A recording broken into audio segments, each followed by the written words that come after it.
오늘 우리에게 주시는 하나님의 말씀, 그 내용은 우리가 성경의 모든 인물들 가운데 가장 흥미를 주는 인물입니다. 다윗에 관한 이야기예요. 다윗은 여러분 어떤 인물이라고 여러분 생각하시나요? 다윗 그러면 어떤 게 떠오르나요? 다윗은 거룩한 사람입니까? 아니면 속된 사람입니까? 다윗은 정말 순종하는 사람입니까? 아니면 불순종하는 사람입니까? 다윗은 거룩한 사람입니까? 아니면 정말 아주 세속적인 사람입니까? 다윗은 모든 것을 다 이룬 사람입니까? 아니면 이루지 못한 한을 가진 사람입니까?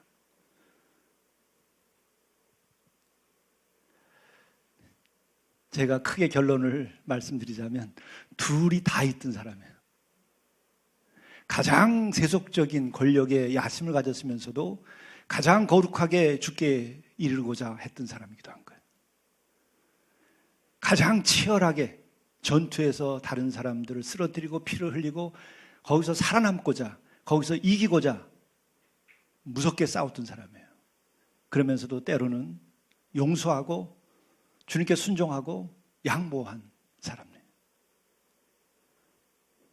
인간이 저지를 수 있는 아주 최고의 간계함과 속된 성적인 타락과 이것에 이르렀음에도 불구하고 또한 그는 거룩한 그 하나님을 향한 마음을 버릴 수 없어서 주께로 나간 사람이에요.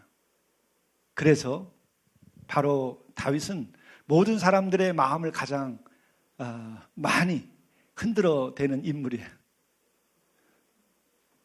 모세는 대단한 그 신앙의 영웅, 위대한 신앙인이죠. 그러나 다윗보다는 훨씬 더 거룩한 삶을 살았기 때문에 이 모세에 대하여서는 우리가 정말 경외심에 가까울 정도의 그의 영적 권위를 우리가 인정하고 머리를 숙이게 되죠.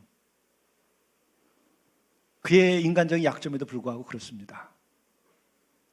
이제 그런 것은 바로 모세는 40년 동안의 광야에서 홀로 있었던 시간이 있었기 때문에 아마 그리 됐을 겁니다. 다윗에게는 그런 시간적 여유가 없었어요. 어린 시절에 심부름 갔다가 전쟁터에서 휘말려듭니다. 그의 인생이 원치 아니한 전쟁 속에 휘말려들면서 역사 속에 뛰어들게 되죠. 본인이 원했던 거 아니에요. 하나님의 부르심은 어쩌면 이렇게도 우리에게 올 수 있어요. 그렇게 시작된 인생, 그에게는 시간적 여유가 없었어요. 모세처럼 여유롭게 정말 그 외롭고 쓸쓸한 그 고독한 시간이었겠지만은 그 광야의 40년의 도망자의 삶, 그것은 수도자의 삶과 같은 거였죠. 40년의 기회가, 여유가 있었어요. 여러분도 그런 고독한 시간을 가질 수 있다면 참 좋은데 어차피 100세 시대니까. 근데 우리에게도 그런 시간이 주어지지 않아요. 우리도 조금만 크면은 학교 들어가서 시험 봐야 되고 또 고등학교, 대학교 가야 되고 그 다음에 취직해야 되고 혼인해야 되고 뭐 여러 가지 일들 때문에 다윗과 다름없는 삶을 살아가게 돼 있어요. 그러니까 우리는 모세보다는 다윗이 가까워. 다윗에 대한 이야기를 듣다 보면 내 이야기 같아요. 특히 신앙인들 이야기 같은 거예요. 왜냐하면 우리에게는 세속적인 것, 그러한 욕망, 육적인 그런 욕망, 그런 삶의 현실 속에서 살아가면서도 신앙인은 그래도 그것에서 벗어나고자 하는 어떤 거룩한 열망들이 있잖아요. 나의 주장, 나의 뜻을 막 외쳐대다가도 성경을 대하고 예배드리다 보면은 하나님의 말씀, 그 진리, 주님의 사랑, 이런 것들을 우리가 대하면서 또한 우리가 거룩한 열망을 가지고 살아가게 됩니다. 근데 이 여정이, 다윗의 여정이 딱 이 두 트랙이 동시적으로 계속 엎치락뒤치락 하는 거예요. 그것을 통해서 하나님은 다윗을 훌륭한 당신의 종으로 만들어요. 다행이에요. 정말 하나님이 버리시진 않았어요. 만일에 다윗을 버렸다고 한다면 우리 모두 절망할 수밖에 없습니다. 너무 슬플 거예요. 저도 그런 생각이 들어요. 그가 인간적인 실수와 잘못을 저질렀을 때 하나님께서 심판으로 모든 걸 끝을 냈다면은 절망스럽죠. 우리에게도 기회가 없어요. 근데 오늘도 또 같은 이야기가 반복되는 거예요. 다윗의 이야기의 또 중요한 한 토막인데 한번 오늘 말씀을 보게 되면은 참으로 다윗은 우리가 보기에 믿음 있고 또 우리 생각에 하나님은 대단히 갸륵하게 생각하실 수밖에 없을 일을 다윗이 합니다. 뭐냐면은 자기가 세운 예루살렘에 자기의 믿음 때문에 법궤를 옮겨서 다윗성, 예루살렘 성 여기다가 옮겨 놓으려고 하는데 좌절하는 얘기예요. 왜 이렇게 됐을까? 여기서 우리는 진리를 깨달을 수 있어요. 하나님의 섭리와 통치를 우리가 배울 수 있습니다. 정말 놀라운 이야기예요. 우선 한번 생각해 보면은 다윗은 천하를 통일한 인물입니다. 사울과 또 다르게 남북을 완전히 통일시켰어요. 그리고 그 통치의 힘은 통일 왕국의 다윗과 그 위에 있었던 사울과 그리고 솔로몬에 비해서 가장 강력한 권력을 가지고 있을 때였죠. 근데 이 과정에서 다윗이 가장 원했던 것, 그리고 다윗의 생애 전체에서 가장 큰 세 가지의 과제가 있습니다. 그리고 그게 소망이 있어요. 첫째는 예루살렘을 수도로 세우는 일이에요. 천하를 통일한 다음에 거기를 완전히 수도로 세워야 되겠다. 이 예루살렘 가보신 분 계시죠? 예루살렘은 위치가 어디에 있습니까? 가나안 땅 이스라엘의 남과 북의 중심에 있어요. 그리고 해발 고도가 제 지금 기억에 정확하게 맞나 모르겠어요. 한 7, 800m 되는 것입니다. 그렇게 되죠? 그리고 거기는 천혜의 요새예요. 그 예루살렘 주변은 다 아주 급경사의 비탈길입니다. 그리고 그 정상 위에 커다란 분지처럼 이 예루살렘이 자리 잡고 있어요. 그래서 이 천하를 통일하면서 마지막에 그가 하고 싶었던 것은 뭐냐면 예루살렘을 점령해가지고 거기에 성을 세워서 수도로 세우면 남북 통치를 하는데 너무 좋겠다. 우리 한양도 그렇게 해서 이 서울이 수도가 된 거죠. 이성계에 의해서. 굉장히 전략적으로도 뛰어난 생각입니다. 그래서 그는 굉장히 지혜롭고 치밀한 인물이었기 때문에 예루살렘을 공략할 때에 각 지파의 연합군을 동원해가지고 예루살렘을 치고 점령하지 않아요. 자기 친위 부대를 동원해가지고 예루살렘을 칩니다. 그래서 거기는 자신의 도성이 되게 만드는 거예요. 이 다윗은 어느 지파에 속하죠? 남유다에 속한 거예요. 그래서 헤브론 쪽에 남쪽에 있는 자기 친위대를 동원해가지고 점령하고 그러니까 그것은 다윗의 성이 되는 거예요. 연합군의 승리가 아니고 다윗의 승리가 되는 거예요. 굉장히 치밀하게 생각을 한 거예요.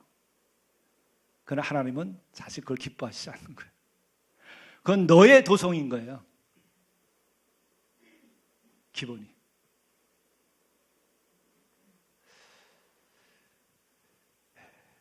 그러나 다윗은 치밀한 계획에 의해서 예루살렘을 점령했고 그리고 거기를 수도로 세웠습니다. 그런데 그 안은 공허한 거예요. 자기가 땅은 점령했지만 그 안에는 야훼 하나님, 우리 하나님이 계시지 않은 거예요. 그건 믿음의 자리가 아니에요. 영적으로 공허한 곳입니다. 그렇기 때문에 그가 원했던 것은 그의 신앙이기도 해서 두 번째 그가 소원은 뭐냐면 법궤를 예루살렘으로 옮기는 일이에요. 그래서 오늘 법궤를 옮기는 겁니다. 법궤가 만일에 옮겨지면 모든 사람들의 그 믿음이 예루살렘으로 옮겨오는 거예요. 믿음의 중심이 예루살렘으로 옮겨오는 거예요. 기가 막힌 그 통치의 능력을 가지고 있는 거죠. 그래서 그는 자신이 가지고 있는 그 힘, 왕으로서의 능력을 가지고 법궤를 옮기도록 명령을 합니다. 근데 옮길 때 굉장히 멋있어요. 앞에 소들이 끌고 뒤에는 수레를 만들어서 지금 갑니다. 당시에 최고급 승용차와 같은 거예요. 그거는 광야 시절에 없었던 거예요. 광야 시절에는 그와 같은 수레에 그런 그 소들이 끌고 가는 그런 운반 수단이 없었던 거예요. 근데 가나안 땅에 들어갔을 때에 소들이 끌고 좋은 최고의 수레에 이 법궤를 싣고서 예루살렘을 향하여 갑니다. 얼마나 멋있어요. 근데 하나님께서 소를 뛰게 하고, 그래서 법궤가 흔들리니까 그것을 이끌어 함께 운반하고 있었던 우사라는 사람이 손을 펴서 법궤를 붙들므로 말미암아 여호와께서 진노하사 치심에 그가 거기 하나님 앞에서 죽으니라. 즉사한 거예요. 우사가 손을 펴서 궤를 붙들므로 말미암아 여호와께서 진노하사 치심에 그가 거기 하나님 앞에서 죽으니라. 뭐가 근본적으로 잘못된 거죠? 법궤는 사람들이 어깨에다 짊어지고 가는 거예요. 수레에 소가 끄는 게 아니에요. 누가 헌신해야 되는 거죠? 하나님을 믿는 사람들이 헌신하는 거예요. 소가 헌신하는 것이 아니고 수레가 헌신하는 것이 아니에요. 사람의 발과 사람의 어깨가 헌신해야 되는 거예요. 하나님은 우리를 부르셨고 우리에게 복을 주셨고 우리에게 구원하실 뿐만 아니라 우리로 하여금 거룩한 산 제사를 드리라고 하는 거예요. 나는 빼고 내가 요금 내니까 내가 해라, 내가 인건비 내니까 내가 해라, 그것은 신앙이냐 하는 것이 아니에요. 신앙인은 내가 어깨를 집어넣고 내가 법궤를 매는 거예요. 하나님은 만홀이 여김을 받지 아니하신다 할 때 바로 그걸 말하는 거예요. 감히 하나님 앞에서 다른 수단을 동원하는 게 아니에요. 왜 그럴까? 이건 하나님께 세우신 법이에요. 하나님 친히 사람을 구할 때에 다른 누구를 시킨 것이 아니라 친히 사람의 몸을 입고 오셔서 당신이 십자가를 지고 당신이 피를 흘리신 거예요. 여러분의 피, 여러분의 헌신 없이, 나의 십자가 지는 것이 없이 우리는 주의 일은 할 수 없는 거예요. 돈으로 할 수 있는 것이 아니에요. 신앙인은 하나님께서 친히 그리 하셨어요. 이것이 사랑의 일이고 이것이 진리의 세계예요. 구원의 돈은 돈으로 하는 것이 아니고 권력으로 하는 것이 아니고 수단 다른 것으로 하는 것이 아니라 나의 생명으로 나의 몸으로 헌신하는 거예요. 거룩한 산제사를 드리라. 그래서 모든 사도들도 다 십자가를 지고 그들이 순교했어요. 오늘 한국 교회의 근본적인 문제는 뭘까? 다 돈 주고 삽니다. 돈 주고 시킵니다. 다른 사람에게 하라고 합니다. 할 수 없을 때는 할 수 없음을 인정하면 돼요. 그러나 할 수 없음에도 불구하고 자기가 다른 것을 통하여 하나님의 일을 하려고 할 때는 이루어지지 않는 거예요. 그에겐 복이 없고 잘못하면 오히려 심판과 저주가 있어요. 무서운 거예요. 하나님의 법을 어기지 말고 더더욱이 어기고 싶어서 어기는 것이 아니라 무지함 때문에 일어나는 거예요. 오늘도 여기에 우사의 이 희생은 무지함에서 온 거예요. 다윗이 시켰기 때문에. 그리고 또 하나는 우사는 어떤 사람들입니까? 광야에서 법궤를 미고 갈 때 누가 맸죠?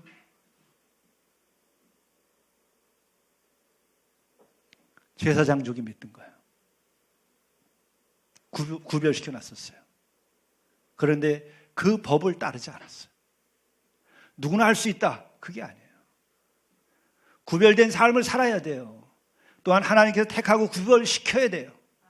그렇게 택함받고 구별받은 사람들은 또한 그것에 대해서 일생 동안 책임을 져야 돼요. 그 책임을 다하지 않을 때도 하나님의 심판이 따르게 되는 것이고 또한 그 하나님의 법을 어길 때에도 또한 하나님께서는 그 어기는 자들에게 심판이 따르는 거예요.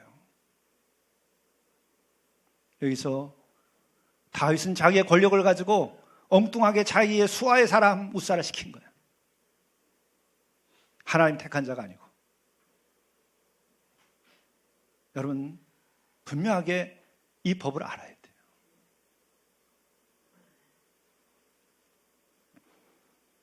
이것을 보게 되면은 하나님은 하나님이시고 인간은 인간일 뿐이에요. 아무리 왕이라 할지라도 자기의 힘으로 하나님의 법을 어길 수는 없는 거예요. 따라야 되는 거예요. 다윗은 법궤를 통해서 무엇을 이루려고 했던 건가요? 자신의 권력의 그 마지막 빈 자리를 채우려고 한 거예요. 야훼 하나님의 신앙을 자신의 통치의 이데올로기로 삼으려고 했던 거예요. 야훼 하나님을 수단으로 쓰려고 한 거예요. 하나님에 대한 신앙을 자신의 권력의 도구로 삼으려고 한 거예요. 하나님은 하나님이시고 인간은 인간이에요. 다윗이라 할지라도, 왕이라 할지라도 마찬가지예요. 이것을 우리는 오늘 이 말씀이 평범한 이야기 같지만 이 속에 숨겨져 있는 무서운 하나님의 섭리가 있음을 깨달아 알아야 돼요. 놀랍죠. 하나님의 법은 살아있는 거예요. 하나님은 만홀의 여김을 받을 하나님이 아니라고 하는 거예요. 하나님에 대해서 이 법궤를 옮기려고 할 때에 다윗을 보게 되면 굉장히 그 좋은 마음이 있었어요. 왜 그랬을까? 다윗은 그 당시에 가장 좋은 건축 재료 백향목으로 지은 왕궁에서 살고 있었어요. 하나님의 법궤는 저기 추한 곳에 있었던 거예요. 그러니까 자기 생각에는 신앙인으로서 이럴 수 있겠는가? 자기 생각에는 신앙인으로서 하나님을 잘 모셔야 된다고 하는 그 순수한 마음도 있었어요. 그러나 하나님의 법을 따르지 않았어요. 자기 마음대로 레위 제사장족을 통하여서 운반치 아니하고 또한 그들을 통하여 어깨에다 짊어지고 들어가야 되는데 편리하게 자기의 수하 사람을 시키고 또한 그 당시에 그 가나안 땅에서 있었던 수레와 새로운 문물을 가지고 하나님을 옮기려고 한 거예요. 하나님이 부족하신가요? 결국 웃사의 죽음을 보게 된 거죠. 다윗의 그 신앙의 순수함이 있었음에도 불구하고 그가 권력자로서 그 야훼 신앙을 자기의 통치의 수단으로 쓰려고 했던 것에도 불구하고 그의 순수함이 있었음에도 불구하고 하나님 치신 거예요. 그런데 여기서 우리가 또한 다윗을 통하여 배우는 것은 뭐냐 하면 12절의 말씀에 그게 나옵니다. 그날에 다윗이 하나님을 두려워하여 이르되 내가 어떻게 하나님의 궤를 내 곳으로 오게 하리요. 금세 깨달아요. 이게 다윗이 가지고 있는 매력이에요. 하나님께서 이것 때문에 다윗을 못 죽이는 거예요. 이것 때문에 하나님은 다윗을 버리지 못하는 거예요. 온전하기 때문에, 다윗의 신앙이 완전하기 때문에, 그가 다 율법을 준수하고 하나님을 알기 때문에가 아니라 그의 많은 부족에도 불구하고, 부족함에도 불구하고, 그의 야심찬 인간의 야망이 있는 것을 하나님의 알매도 불구하고 그는 치면 곧바로 회개합니다.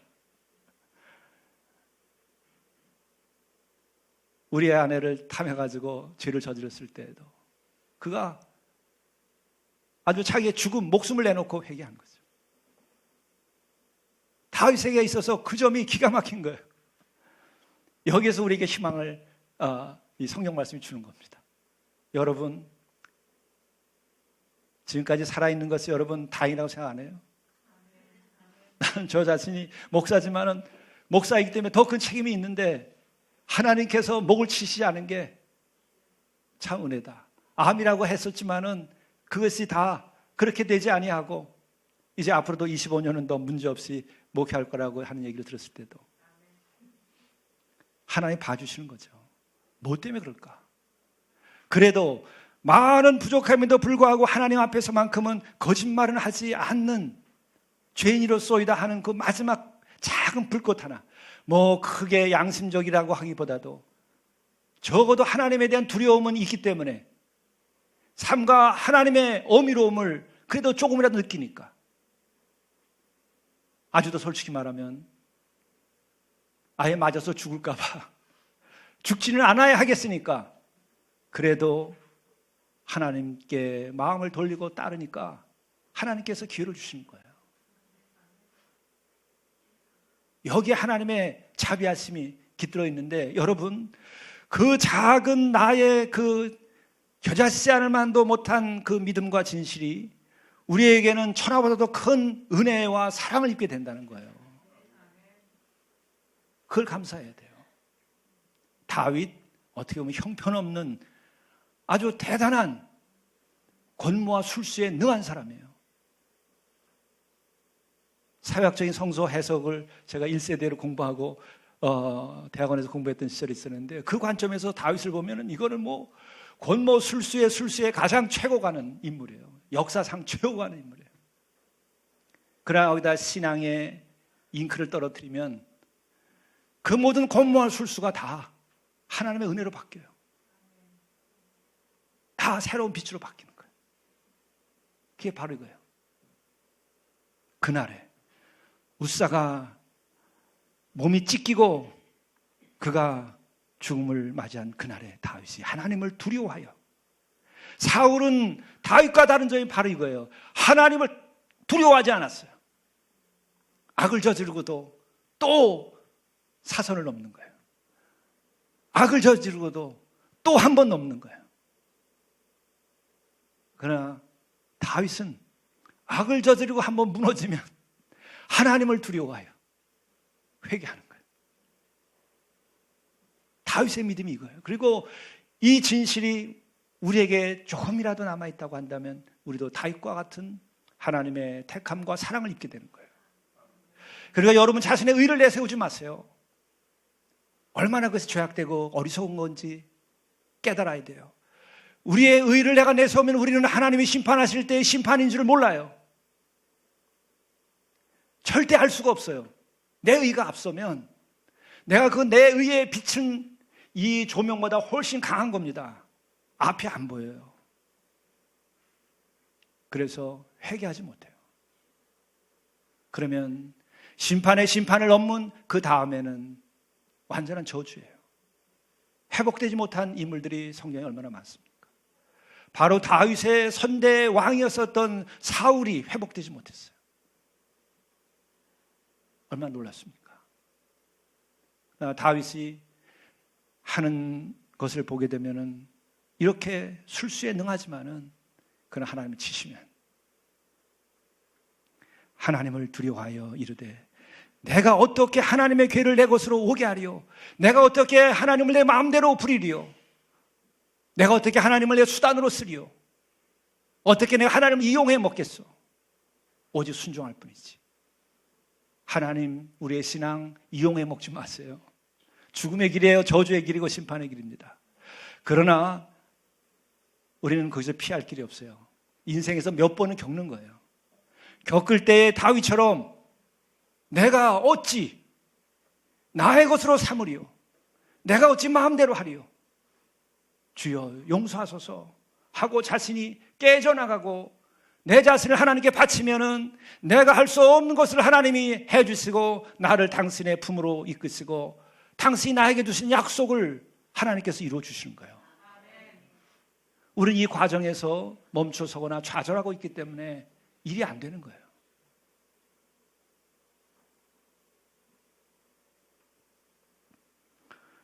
그리고 같은 맥락이지만은 다윗이 일생 동안 가장 원했던 것이 뭐죠? 성전을 세우는 것이에요. 거기도 두 가지 마음이 다 있었을 거예요, 아마. 괴를 나중에 법궤를 들여왔는데 3개월 후의 일이죠. 3개월 동안 하나님의 심판을 깨닫고 어찌 내가 하나님을 내가 내 집으로 드리려 하면서 3개월 동안을 그가 멈춰 있었어요. 뭐 했을까? 우사의 죽음을 보고 자기의 죽음을 생각했겠죠. 하나님의 심판과 저주를 생각했겠죠. 그럴 때 그는 어떻게 했을까요? 하나의 법을 세우고 하나님의 통치를 받아들이고 그가 회개하고 금식하고 아마 새로워지는 시간을 보냈을 거예요. 90일. 40일하고도 열흘을 더한 거예요. 그래서 법궤를 예루살렘에 옮겨놓은 다음에 그가 그 법궤를 그대로 두기보다는 성전을 세워서 법궤를 못 쓰면 얼마나 좋겠어요. 참 신앙이죠. 그걸 하나님이 허락하지 않았는데 본인이 짓지 않아. 얻어맞았잖아요. 하나님의 통치를 받아들였잖아요. 어찌 내 마음대로 하나님의 길을 내 곳으로 오게 하리요. 어찌 내가 마음대로 성전을 내가 지으리요. 하나님을 위한다 말하면서. 만일에 성전을 하나님의 성전을 다윗이 지었으면 어떻게 될 것 같아요? 완전한 제국이 형성되는 거예요. 그렇죠. 수도를 자기가 원하는 곳에 세웠고 그것을 연합군이 아니라 지파의 연합이 아니라 자기의 친위를 통해서 세웠고 거기다 법궤까지 옮겨다 놨고 거기에 성전까지 지었으면 끝나는 거죠. 자기 제국은. 하나님 허락 안 하셨어요. 왜? 나의 제국은 인간의 제국이 아니에요. 이 땅에는 영원한 도성이 없어요. 그의 나라와 그의 의는 하늘에 속한 있는 것이고 하늘에서 뜻이 이루어진 것처럼 땅에서도 이루어지는 거예요.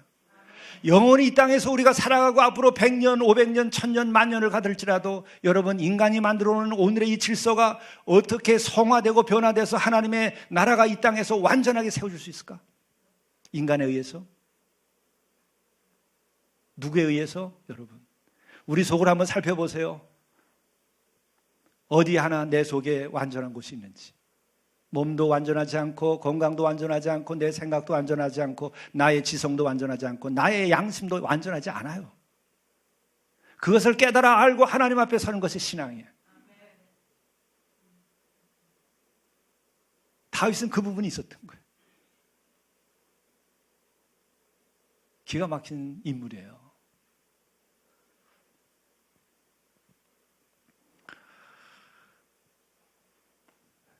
그렇기 때문에 하나님께서는 완전한 인간에 의하여서 인간의 나라가 세워지지 아니하는 것을 하나님은 아세요.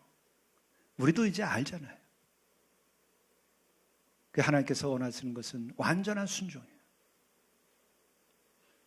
이 과정에서 우리들이 깨달아야 하는 것은 심판의 은혜 가운데 있는 심판을 우리가 깨달아야 돼요. 심판을 은혜로 받아들이라는 말이에요. 내가 심판받고 깨졌을 때에 여러분 다윗이 하나님을 두려워하여 했던 것처럼 여러분 두려워할 줄 알아야 돼요. 사울처럼 감히 두려워하지 아니하는 길로 가면 안 돼요. 어떻게 하나님의 길을 내 것으로 오게 하리요? 내 것으로 어떻게 오게 하리요? 이 깨달음이 있어요. 나의 생각, 나의 주장으로 내 인생과 역사를 지어가려고 하지 마세요. 여러분, 제가 정말 내 자신을, 내 계획과 내 자신의 성공을 위한 목회를 한다고 그러면 앞으로 어떻게 될까? 지금도 이거밖에 이루지 못한 작은 교회지만 여러분, 우리 교회가 또한 더 커진다 할지라도 그것은 심판과 저주의 길로 가는 거예요. 나의 목회가 아니라 주님의 목회인 거예요. 주님에 의해서 이루어져야 되고 주님을 위하여 이루어져야 되고 그리고 주님의 교회가 되어야 되는 거예요. 우리 모두가 다 마찬가지예요. 목욕시설을 세운다, 빨래시설을 만든다, 노숙인들 한다. 우리의 영광이 아니에요. 우리가 이미 구원받은 그 구원의 기쁨과 감사한 마음을 가지고 우리가 이미 받은 그 사랑의 은혜에 감격해서 비록 적은 것이지만 우리가 지극히 적은 것에 이들에게 한 것이 나에게 한 것이라는 그것을 우리가 깨닫고 우리가 어려운 이웃을 돕고 거기서 주님을 봐야 돼요. 이제 조금 10년쯤 되니까 우리 노숙인 형제들의 얼굴에서 주님이 보여요. 그전에는 계속 부담이야. 밖에서 또 뭐 여러분들이 고생한다고 얘기도 하고 서로 이렇게 하지만 계속 부담 덩어리였어요. 그러나 그리스도의 사랑이 더 임하고 주께서 주시는 기쁨으로 그들을 대하기 시작하면서 그들 속에서 불현듯 이렇게 반짝반짝 주님의 얼굴과 그 빛을 봐요. 그게 보이면 힘이 안 들어요. 괜찮아요. 우리가 그걸 이루어 가야 돼요. 이제 곧 우리들이 목욕발레 시설에 이제 물이 쏟아질 날이 오게 되는데, 그것은 우리를 위한 일이 아니에요. 우리의 업적이 아니에요. 주님의 사랑이 함께 흐르는 거예요. 우리도 그 사랑의 한 부분으로서 같이 노를 젓고 기뻐하는 일이 되는 거예요. 그러면 지치지 않지만 여러분, 그렇지 않으면 우리의 물은 금세 말라버려요. 우리의 물은 말라버려요. 다윗이 결국 성전을 세우지 못합니다. 그런데 더 놀라운 것은 하지 말라니까 안 했어. 자기의 영광의 길인데 그걸 안 했어. 왜? 심판의 은혜를 한 거예요. 심판을 받았을 때 돌이켰어요. 그리고 깨달았어요. 다시는 안 하려고 그러는 거예요. 그게 중요한 거예요. 그게 신앙의 길이에요. 우리는 완전하다고 한다면 신앙 가질 필요 없어요. 그하고도 하나님인데 왜 신앙을 갖게 했어요? 그래서 우리는 이 다윗이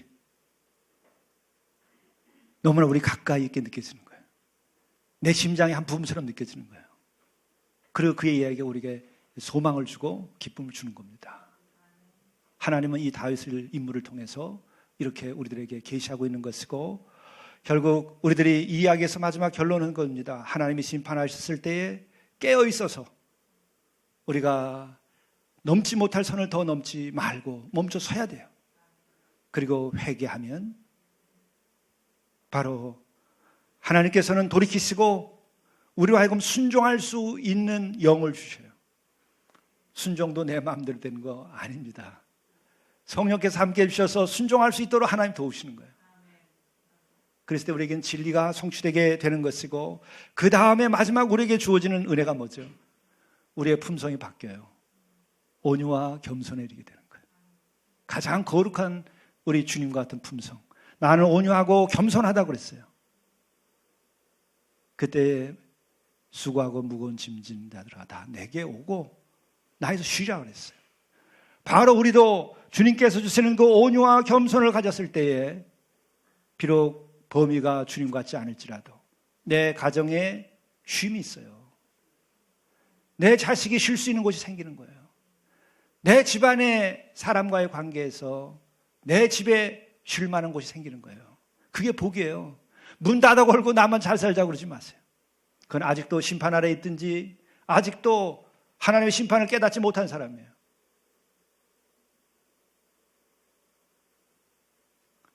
심판 가운데 있는 분이 있다면 속히 회개하십시오. 그러면 곧 하나님이 진리에 이르는 자유케 하는 순종의 영을 주세요. 그럴 때 마침내 우리는 온유와 겸손의 가장 거룩한 품성을 가지고 예수님처럼 내 주변에 쉼터가 생기는 거예요. 내 아내가 쉬게 되고 내 남편이 쉬게 되고 내 자식 아들과 딸이 쉬게 되고, 또한 그런 이들이 교회에서 직분을 맡았다고 한다면, 인도자라고 한다면 그 인도함을 받는 이들이 쉼을 얻어요. 영혼의 쉼을 얻어요. 영혼의 쉼을 얻을 때 비로소 새 힘이 생기는 거예요. 돈으로서 새 힘 생기는 것은 금세 사라져버리고 그것은 악한 길로 가요. 그러나 영혼의 쉼을 얻을 때에 우리는 진리를 향하여 나가게 되는 거예요. 그되면 우리 교회가 바뀌고 여러분 가정이 바뀌고 이 세상이 바뀌어요. 그 외에 다른 길은 여러분 있을까요? 없을까요? 30년, 50년, 60년 살아보셨잖아요. 이 역사를 겪어봤잖아요. 어떤 분은 일제의 시대를, 전쟁의 시대를, 산업화의 시대를, 민주화의 시대를, 또 오늘 21세기에 우리가 뛰어들어서 살아왔잖아요. 어떻게 되는지 다 압니다. 주께 내려놓으세요. 주께서 여러분에게 쉼을 주시고 그 쉼은 여러분의 가정과 여러분의 인생과 우리에 속한 그 어떤 곳에서도 쉼과 여유와 자유를 주는 도구가 우리가 될 거예요. 때로는 우리는 큰 나무가 될지도 몰라요. 그 아래 많은 이들이 쉬고 그곳에 새들도 와서 둥지를 틀고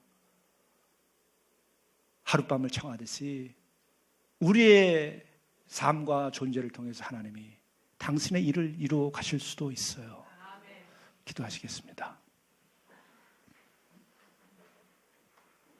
오늘도 주의 말씀을 통하여서 우리로 하여금 깨달음 주시니 감사합니다.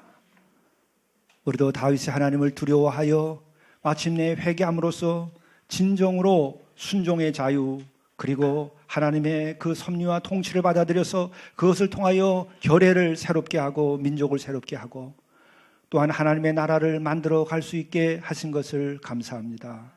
우리도 이와 같은 것을 깨닫고 마침내 우리도 하나님의 주시는 평안과 그리고 은혜를 입을 수 있게 도와주시고 마침내 우리가 온유와 겸손함에 이르러서 우리가 하나님의 진정한 도구가 되도록 인도해 주옵소서.